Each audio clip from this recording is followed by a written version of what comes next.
Welcome dear रॉकर्ट्स। आज हम देखने वाले हैं गंधर्वा। मूवी की शुरुआत एक गांव से होती है जहां पर हम अविनाश नाम के एक आदमी को देखते हैं जो इंडियन आर्मी में एक सोल्जर है और वो अपनी छुट्टियां मनाने के लिए अपने गांव आया हुआ है। गांव आने के बाद वो अपने दोस्त बादशाह और जोसेफ से मिलता है और फिर फाइनली घर पहुंचने के बाद उसके घर वाले उसको देखकर बहुत खुश होते हैं। तभी उसका दोस्त बादशाह उसे मोहर्रम फेस्टिवल में आने के लिए इनवाइट करता है। फेस्टिवल के दौरान हम बादशाह को देखते हैं जो सामने वाली दुकान पर चूड़ियां खरीदने वाली अपनी गर्लफ्रेंड रजिया पर लाइन मार रहा होता है, पर देखते देखते कोई बादशाह को वहां से अगवा कर लेता है। अगले सीन में हम देखते हैं रजिया के परिवार वाले बादशाह को एक जंगल में ले जाकर पीट रहे होते हैं। तभी रजिया का बाप उन गुंडों से उसके पैर काटने के लिए कहता है, पर इससे पहले कि वो वार करता तभी वहां पर अविनाश आकर उसको बचा लेता है और उन गुंडों की खूब धुलाई करता है। अब ये मैटर पूरे लोगों के सामने आता है जहां अविनाश रजिया के पिता को समझाता है कि देखो रजिया भी बादशाह से बहुत प्यार करती है, आप प्लीज इन दोनों की शादी करवा दीजिए जिससे दोनों खुश रहें और अच्छे रहें। ये सुनकर फाइनली रजिया का बाप भी शादी के लिए मान जाता है। इसके बाद हम अविनाश को देखते हैं जो घर पर रेडियो के जरिए एक न्यूज सुनता है जहाँ भारत और पाकिस्तान के बीच होने वाली जंग के बारे में कुछ अपडेट्स दिए जा रहे होते हैं। अब वो अपनी माँ के हाथ के बने हुए लड्डू खाता है, जिस बीच उसकी माँ उसे जल्द से जल्द शादी करने का सुझाव भी देती है। फिर थोड़ा मन को हल्का करने के लिए अविनाश और उसके दोस्त गांव में टहलने के लिए जाते हैं। तभी वहां पर चूड़ी पहनने की रस्म को वो देखने के लिए रुक जाता है जहां एक शैतानी बच्चा उन्हें चोर समझकर सारे गांव वालों को उनके पीछे लगा देता है। लेकिन आखिर में जब सब पकड़े जाते हैं तब अविनाश को देखकर वहां के सारे लोग पहचान जाते हैं कि ये तो गोपाल राव का बेटा है। एक्चुअली अविनाश अपनी होने वाली पत्नी अमूल्या को देखने के लिए आया था। फिर थोड़ा वक्त बीतने के बाद इनकी शादी भी हो जाती है। इसके बाद वो अपनी रात एक दूसरे को सरप्राइज गिफ्ट देने में और अपनी लव लाइफ एंजॉय करने में बिता लेते हैं।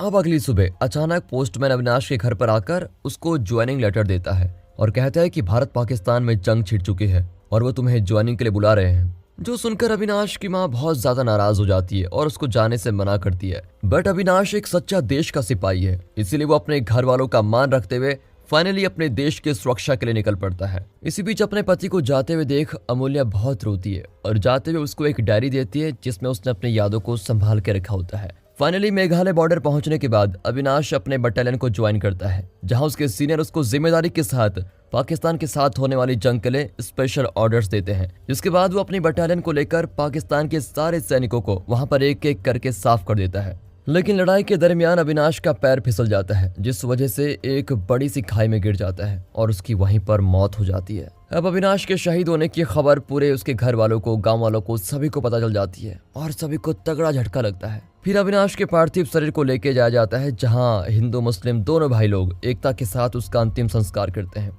उसके बाद डायरेक्ट सीन दिखाया जाता है 2021 का जहां मुख्यमंत्री विश्वनाथन का एक्सीडेंट होने के बाद उन्हें अस्पताल में एडमिट किया जाता है जहां उनका बेटा काशी और उनका भरोसेमंद लीडर विजय भास्कर वहां पर आता है। पर जब वहां के न्यूज रिपोर्टर्स उससे अगला मुख्यमंत्री बनने के लिए सवाल पूछते हैं तो वो कहता है कि मैं मुख्यमंत्री तो नहीं बनना चाहता और सारा फैसला जो है वो जनता करेगी। अगर जनता मुझे मुख्यमंत्री के रूप में चुनती है तो मैं अपना कर्तव्य जरूर निभाऊंगा, और इतना कहकर वो वहां से चला जाता है। अब हम अगले सीन में काशी और उसके कुछ लीडर्स को विजय भास्कर को रास्ते से हटाने के बारे में बात करते हुए सुनते हैं जिससे हमें ये पता चल जाता है कि मुख्यमंत्री का बेटा काशी अपने बाप की कुर्सी पाने के लिए ही ये सब कुछ कर रहा है, जबकि विजय भास्कर एक ईमानदार नेता है और काशी और उसके आदमी विजय भास्कर को मारने की अब प्लानिंग करते हैं। जिसके बाद हम अब्दुल्ला नाम के एक डॉन को देखते हैं जिससे बहुत सारी पार्टियों के भ्रष्टाचारी नेता मिलने आए होते हैं। अब्दुल्ला खास करके पॉलिटिशियन लोगों की मदद करता है और बुरे कामों में उनका साथ देता है। अब सीन शिफ्ट होता है और हम अचानक अविनाश को देखते हैं जो कि मर चुका था लेकिन रियलिटी में वो जिंदा है।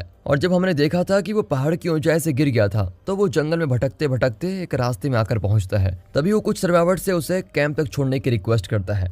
अब हम काशी की पार्टी के एक नेता को देखते हैं जो मीडिया वालों के साथ कुछ बहस कर रहा होता है जिसमें वो कहता है कि अगले आने वाले मुख्यमंत्री को जल्द से जल्द हम पार्टी के लोग मिलकर डिसाइड करेंगे। और दूसरी तरफ यहाँ अविनाश पुलिस स्टेशन आकर पहुंच जाता है और बहुत ही अजीब तरीके से आजू बाजू की चीजों को देखकर एक्सप्लोर करने लग जाता है, मानो कि वो इन सारी चीजों को पहली बार देख रहा हो। अब इसी बीच वो पुलिस वाले से जाकर पूछताछ करता है तो पुलिस वाले उसके अजीब सी बातों को सुनकर उसे इग्नोर करके वहां से ही भेज देते हैं। इसी बीच जब अविनाश की नजर कैलेंडर पर पड़ती है तो वो देखता है कि ये तो साल 2021 चल रहा है और तो और इसी बीच वो देश के प्रधानमंत्री मोदी जी को भी देख लेता है जिसको देखकर उसे अपनी आंखों पर यकीन नहीं होता क्योंकि अविनाश 1900 के जमाने का खिलाड़ी है और अब तो स्टोरी 2021 में आ पहुंची है, इसलिए शायद उसको ये सब कुछ अजीब लग रहा है। तभी एक पुलिस वाला उसकी मदद करके उसे शहर वॉल्टियर लेके जाता है, जहाँ का पूरा नजारा बदल चुका है और उसे अपने घर जाने के लिए कोई भी रास्ता पता नहीं है। अब रास्ता ढूंढते ढूंढते अविनाश अपने दोस्त जोसेफ के घर पर पहुंचता है। अब अगले दिन हम विजय भास्कर के घर के बाहर कुछ लोगों का जमावड़ा देखते हैं जो उसे अपने साथ हुए अन्याय के बारे में न्याय मांगते हैं। तभी विजय भास्कर अपनी सेक्रेटरी रागिनी को उनके फैक्ट्री मालिक को कॉल करने के लिए कहता है और सारा मैटर सॉल्व कर देता है और साथ ही साथ उन लेबर्स को सपोर्ट करने का वादा भी करता है।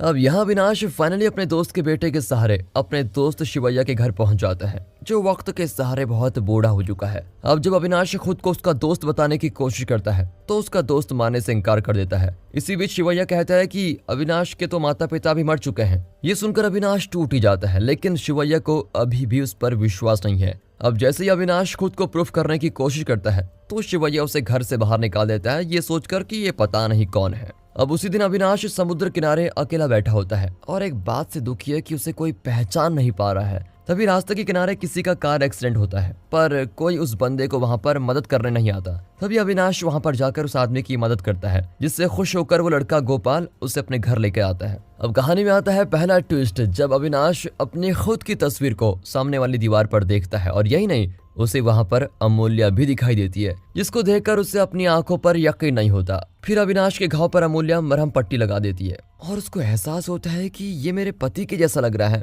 लेकिन वो इस बात को सीरियसली नहीं लेती। तभी वहां पर विजय भास्कर आता है, जिसका नाम सुनकर अविनाश को वो पल याद आ जाता है जब उसने और अमूल्य ने प्लानिंग की थी कि हम अपने बेटे का नाम विजय रखेंगे। मतलब दोस्तों, विजय भास्कर और कोई नहीं बल्कि हमारे अविनाश भाई का ही बेटा है। अब गोपाल अपने पापा से अविनाश की मुलाकात करवाता है और उसे अपनी दादी यानी अमूल्य का सेक्रेटरी बनाने के लिए रिक्वेस्ट करता है। इसी बीच रागिनी की नजर अविनाश पर पड़ती है और उसे पहले ही नजर में अविनाश पर क्रश हो जाता है। अब एक रात को भास्कर का बेटा गोपाल उसे अपने कमरे में बुलाता है और कहता है कि मैं राजनीति में इंटरेस्टेड नहीं हूँ, मैं एक ऐप डेवलपर बनना चाहता हूँ। फिर जब उनकी बातें खत्म होती हैं तो अविनाश खुद से एक सवाल पूछता है कि यार 50 साल के बाद कोई आदमी जवान रह सकता है क्या? इसके बाद वो अकेला पड़ जाता है और उसे कुछ भी समझ नहीं आता कि मुझे करना क्या चाहिए। इसी दौरान वो अमूल्य के कमरे में जाता है, बट जैसे ही वो जाने वाला होता है उसे ये बात याद आ जाती है कि मुझे तो कोई पहचान ही नहीं पा रहा है, तो फिर मैं अमूल्य से कैसे बात करूंगा। अब न्यूज में खबर आती है कि मुख्यमंत्री की तबीयत दिन ब दिन खराब होती जा रही है और दूसरी तरफ मुख्यमंत्री का बेटा काशी अपनी टीम को पावरफुल बनाने के लिए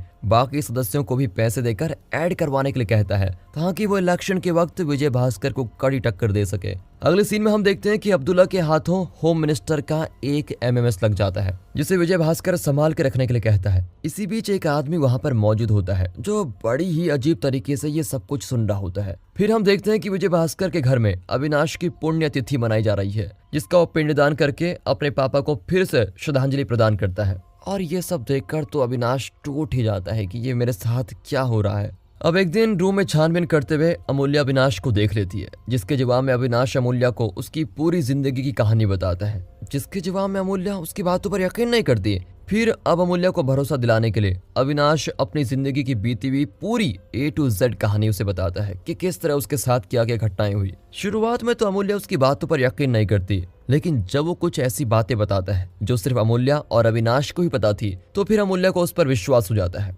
इसके बाद वो दोनों किस करते हैं और इसी बीच उनका बेटा यानी विजय भास्कर वहां पर आ रहा होता है, लेकिन कॉल पर होने की वजह से वो वहां से चला जाता है। बट अनफॉर्चुनेटली उस घर की नौकरानी उन्हें देख लेती है। यह अविनाश अमूल्य से कहता है कि वक्त आने पर हम सबको सच बता देंगे। अब यहाँ पर काशी और विजय भास्कर को चुनने के लिए सारे नेता मिलकर एक मीटिंग करते हैं, जिसमें वे फैसला नहीं कर पाते कि अगला मुख्यमंत्री कौन होगा, इसलिए वो उस मीटिंग को पोस्टपोन कर देते हैं। अब अगले दिन काशी की पार्टी का आदमी विजय भास्कर से मिलने आता है। दरअसल वो यहाँ पर काशी को मुख्यमंत्री बनाने के लिए कुछ बातें करने आया होता है, लेकिन विजय भास्कर उसे अपनी ही बातों में फुसलाकर खुद मुख्यमंत्री बनने का फैसला उसे बता देता है। अब ये देखकर तो वो आदमी भी कंफ्यूज्ड है कि ये भी मुख्यमंत्री बनना चाहता है, वो भी मैं करूंगा। वो वहां से चला जाता है और काशी को इन सारी चीजों के बारे में बता देता है। अब यहाँ पर हम अविनाश को देखते हैं जो रागिनी से टकरा जाता है, जिसको सभी घर वाले देख रहे होते हैं। अब अमूल्य जब अविनाश के साथ ऊपर रूम में जाती है तो उस घर का नौकर उन्हें रोमांस करते हुए देख लेता है, जिसको देखकर तो शायद आपकी भी हंसी आ जाएगी।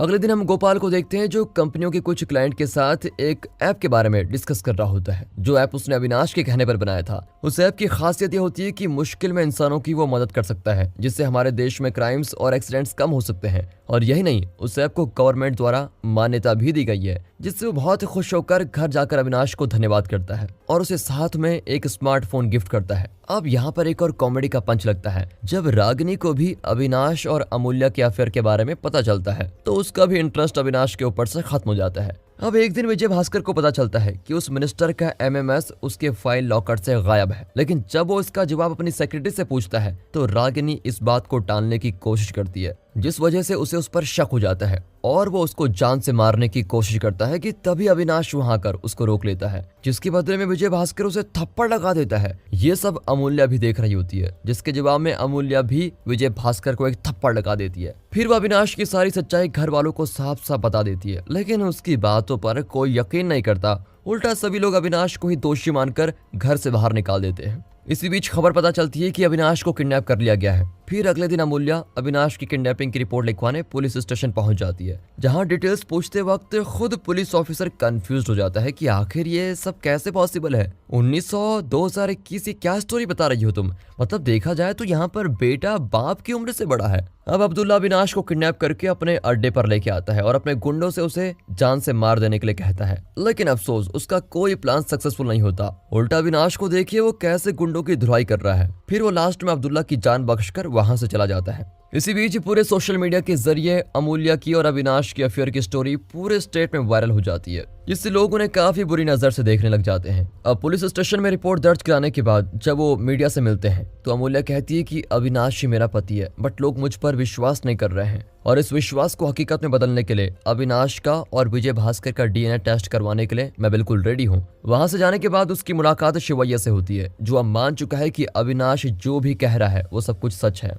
एक तरफ मीडिया में अविनाश के डीएनए टेस्ट के बारे में खबरें चल रही होती है, तो दूसरी तरफ काशी अपने पार्टी मेंबर्स के साथ जश्न मना रहा होता है कि इस बार वो विजय भास्कर को बदनाम करके ही रहेगा। एक रात विजय भास्कर अपनी बदनामी के बारे में सोच रहा होता है, तभी अब्दुल्ला उससे कहता है कि मुझे अविनाश की बातों में सच्चाई लग रही है, क्योंकि उसे वो सारी चीजें पता है जो सिर्फ मेरे बाप को और अविनाश को पता थी। और अब तो अविनाश और विजय के डीएनए टेस्ट भी मिल चुके हैं और उससे पक्का यकीन हो जाता है कि अविनाश ही विजय भास्कर का बाप है। ये बात भी पूरी तरह मीडिया में फैल जाती है और डॉक्टर भी सोच में पड़ जाते हैं कि हाउ इज इट पॉसिबल, क्योंकि ऐसा केस उन्होंने आज तक अपनी जिंदगी में पहले कभी नहीं देखा। इसलिए इस मिस्ट्री को सुलझाने के लिए प्रोफेसर गिरीश सोलंकी को ये केस सौंपा जाता है, जो अपने आप में एक बहुत बड़े साइंटिस्ट होते हैं। अब प्रोफेसर सोलंकी इस पूरे केस की डीप जांच करते हैं और साथ ही साथ अविनाश भी उन्हें अपनी जिंदगी में हुए सभी अजीब चीजों के बारे में बता रहा होता है। और यहाँ दूसरी तरफ विजय भास्कर भी अपने गुस्से को कंट्रोल नहीं कर पाता और वो अविनाश को मारने के लिए निकल पड़ता है, पर वहीं रास्ते में जाते वक्त काशी के गुंडे उसे दबोच लेते हैं। और यहाँ दूसरी तरफ डॉक्टर गिरीश सोलंकी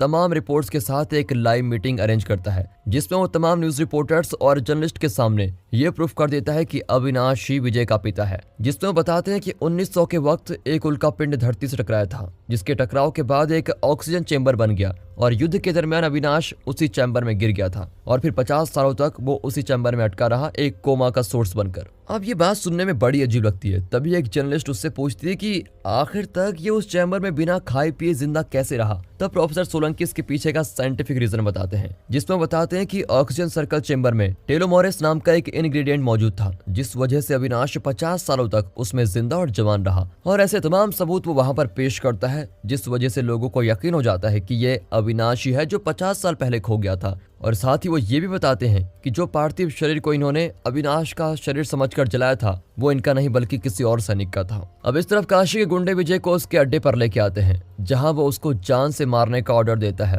बट इससे पहले कि वो विजय पर हमला करता, तभी वहां पर एंट्री होती है अपने डैशिंग अविनाश भाई की, जो बड़े ही खतरनाक अंदाज में वहां पर एंट्री करके सभी को मार डालता है। मौके का फायदा उठाकर काशी विजय पर चाकू से हमला कर देता है, बट जैसे ही वो दूसरा हमला करता है तभी अविनाश बीच में आकर उसका वार अपनी पीठ पर ले लेता है। ये देखकर तो विजय को भी अविनाश के बारे में अपनापन फील हो जाता है। अब अविनाश विजय को अपने कंधे पर ले जाकर सारे गुंडों को चाकू से मारता है और यही नहीं, वो काशी के गले पर भी वार करके उसे मार डालता है। अब विजय की हालत को देखते हुए उसे तुरंत अस्पताल लेके जाया जाता है, जहां डॉक्टर उसे कहती है कि इन्हें ब्लड की सख्त जरूरत है। ये सुनने के बाद अविनाश उसे अपना खुद का खून देता है। तभी मूल्या भी अपने परिवार के साथ वहां पर पहुंच जाती है। विजय भास्कर को यह एहसास होता है कि अविनाश ने उसकी जान बचाकर उस पर काफी बड़ा एहसान किया है और वो फाइनली मान जाता है कि अविनाश ही उसका पिता है। फिर मूल्या और अविनाश को एक साथ देखकर वो काफी खुश होता है और फिर तबीयत में सुधार आने के बाद विजय सीएम की कुर्सी संभालने के लिए रेडी होता है। तभी वहां पर आर्मी का एक ऑफिसर आता है और अविनाश को दोबारा ड्यूटी ज्वाइन करने के लिए